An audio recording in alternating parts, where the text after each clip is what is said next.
Oke. Oke.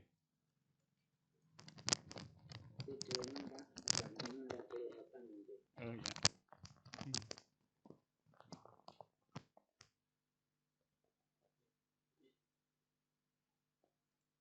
Share screen-nya sudah nggih?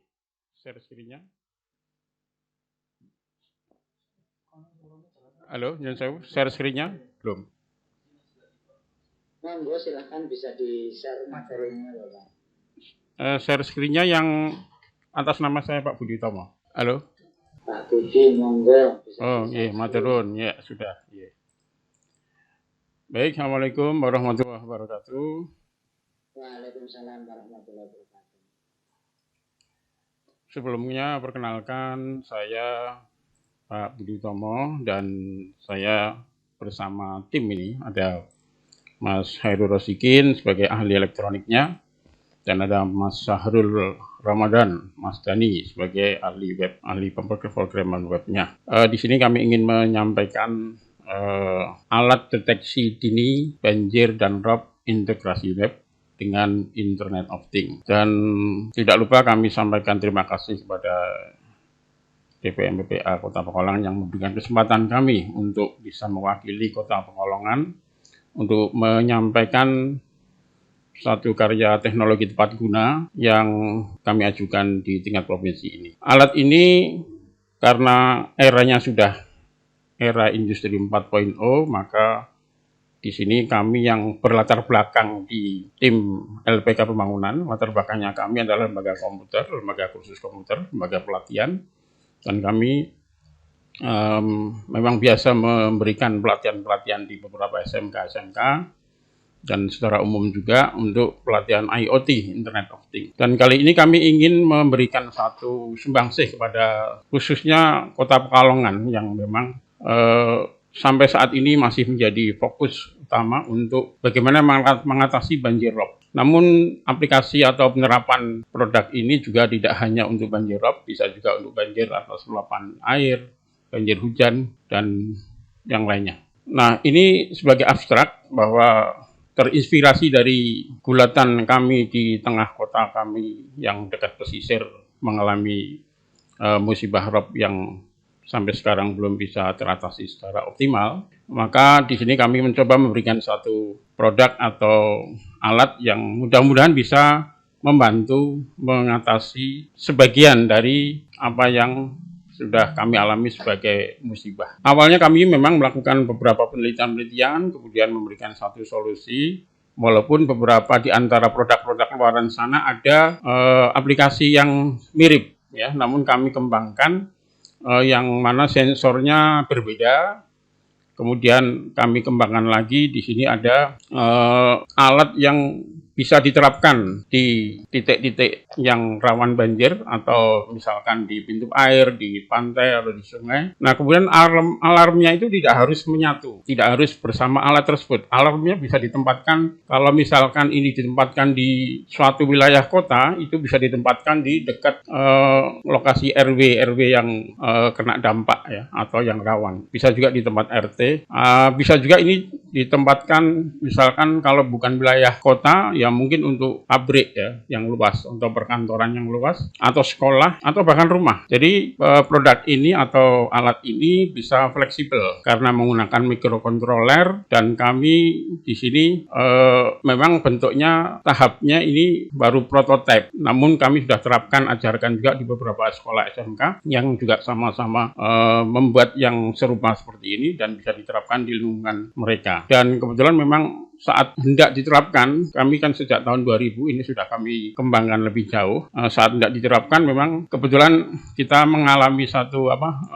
pandemi, ya, sehingga pembicaraan kami yang sebelumnya kami sudah selonding dengan salah satu anggota dewan menjadi terputus, menjadi tidak ada kesempatan lagi untuk diterapkan secara nyata. Namun tidak masalah, kami tetap ingin menyampaikan apa fungsi manfaat alat ini.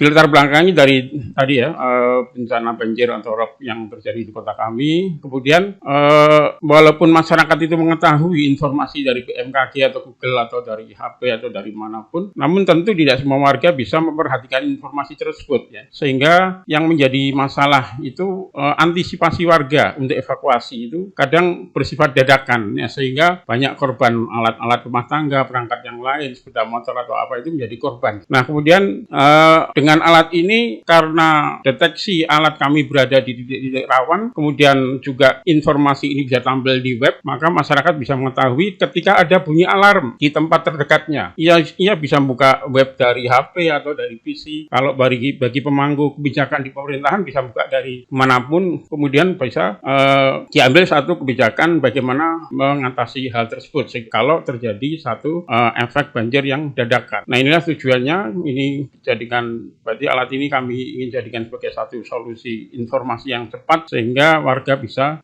melakukan evakuasi sejak dini. Nah, kemudian tujuan kami menetapkan sebuah model pembelajaran ini, artinya maksudnya ini tuh kami sudah menerapkannya di beberapa SMK untuk memberikan pengajaran-pengajaran sehingga mudah-mudahan nanti akan lahir anak-anak muda yang bisa menciptakan satu karya-karya, terutama bagaimana di lingkungan mereka jika terjadi banjir atau rob atau lain sebagainya bisa membuat produk sendiri. Ini salah satu perumusan masalahnya. Jadi tadi ya bisa juga kurangnya informasi prediksi cuaca yang tidak banyak mereka akses, jebolnya tanggul bisa juga menyebabkan luapnya sungai, tidak normalnya drainase, kemudian pengaturan buka tutup air yang tidak terkoordinasi, terintegrasi. Nah, itu salah satu kami ingin memberikan satu solusi menciptakan atau mengkreasi alat ini. Nah, ruang lingkupnya alat ini titik beratnya pada kecepatan informasi. Nah, itu tadi ya, kecepatan informasi sehingga bisa ditangkap warga atau pemangku kebijakan sehingga bisa langsung mengatasi hal tersebut. Nah, ini satu permisalan bahwa walaupun ini prototipe sebenarnya tidak mempengaruhi ketika mau diterapkan ke hal untuk peralatan yang lebih besar lagi. Contohnya di sini kalau di prototipe ini alat utamanya kan microcontroller ya. Ketika di prototipe diterapkan di bentuk LED, ketika diterapkan di lampu sebenarnya hanya dipasang ini aja relay ya. Jadi tidak ada satu setting yang dirubah ya, hanya perubahan seperti ini aja. Seperti ada pompa air, kami saat ini prototipe menggunakan pompa air kecil, tapi nanti ketika diterapkan ya kita tinggal pakai DAP atau yang lain misalkan, itu tinggal diberikan relay juga. Tidak ada hal yang istilahnya harus disetting ulang lagi. Nah, ini spesifikasinya hanya menggunakan alat ini. Otaknya di microcontroller Node MCU namanya. Nah, kemudian ada perangkat-perangkat sensor lain dan ada pompa-pompa yang nantinya akan membantu. Buzzer dan LED ini nanti bisa kita padukan diubah menjadi sirene. Nah, ini cara kerjanya. Jadi nanti ketika sensor mendeteksi akan diterima oleh microcontroller. Microcontroller akan memerintahkan alarm untuk berbunyi dan LED untuk menyala serta akan memompa. Kemudian akan menampilkan informasinya ke website. Nah, itulah yang kami padukan ya. Jadi antara alarm, informasi web dan pompa bekerja itu sudah bekerja sendiri tanpa bantuan manusia lagi. Sekitar perhitungan produksinya ini pun untuk bentuk yang miniatur ya, miniatur untuk deteksi dini ini hanya sekitar di bawah 600 dari alat-alat tersebut. Nah, kemudian kelayakannya alat ini banyak bisa kita beli di tempat-tempat toko online ya, microcontrollernya, sirene, deteksi, sensor dan yang lain. Terintegrasi juga dengan informasi web, kemudian alat ini fleksibel, bisa diterapkan baik skala luas maupun skala kecil. Nah, ini gambarannya kalau memang akan diterapkan di suatu desa atau kelurahan atau di suatu kota. Jadi alatnya ditempatkan di pintu air atau di tempat yang memang titik datangnya air, kemudian akan dikirim ya. Kemudian akan dikirim ke bunyi sinyal sirene dan informasi. Nah, ini sekedar informasi bahwa kami juga sudah memberikan pelatihan-pelatihan kepada anak-anak SMK untuk menciptakan karya-karya teknologi berbasis IoT, Internet of. Ya, sangat marketable, kelayakan ekonomisnya.